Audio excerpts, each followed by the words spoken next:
a sorry history of the residential schools of Canada. There's no doubt they caused a lot of harm, and it took time for them to be developed. They got worse as time went on. Now, there's no doubt that Sir John A. Macdonald was instrumental in getting the residential school system going. It was legislated in 1884. When I say legislated, it said schools. It didn't say they had to be residential. And some schools were residential and some were day schools. Both existed at the time. There was no insistence that they be residential for a very long time. However, Indigenous children didn't like them. Attendance was poor. Parents were not terribly keen to send them, or they let them come home. Children ran away. Attendance was very poor. So measures were taken over the years to get more attendance. And at some stage it was made compulsory, and even that didn't quite work.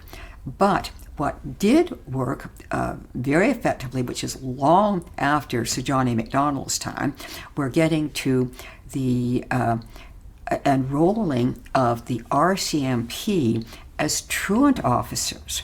So they were given the task of picking up Indigenous children, taking them to residential schools, and if they ran away, of apprehending them and bringing them back. Well, that certainly increased attendance. That happened decades later.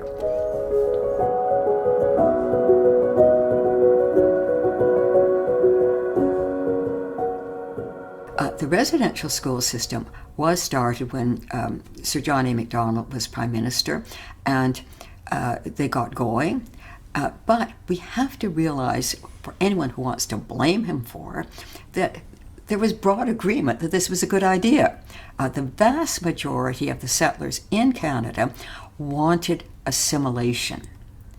Indigenous people didn't, but the vast majority of the settlers. Remember that the settlers were 99% of the population. The Indigenous population was under 1%. It was minuscule. They had lost vast numbers, of course, from war and from disease. Their numbers were very low.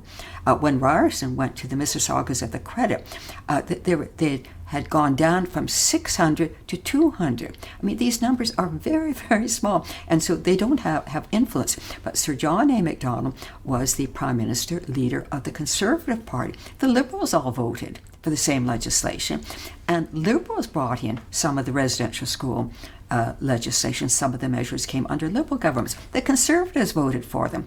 So to scapegoat Sir John A. Macdonald, who does bear some responsibility for this, I mean, it did come in when he was Prime Minister, but to scapegoat him for it is very wrong. It's to let everybody off the hook that their ancestors, the settlers that they're related to, weren't part of it, but they were. There was overwhelming agreement with it. You might say Ryerson's one of the exceptions because he supported voluntary schools and was very positive and literally knew Ojibwe people and learned Ojibwe. I mean, that was quite exceptional.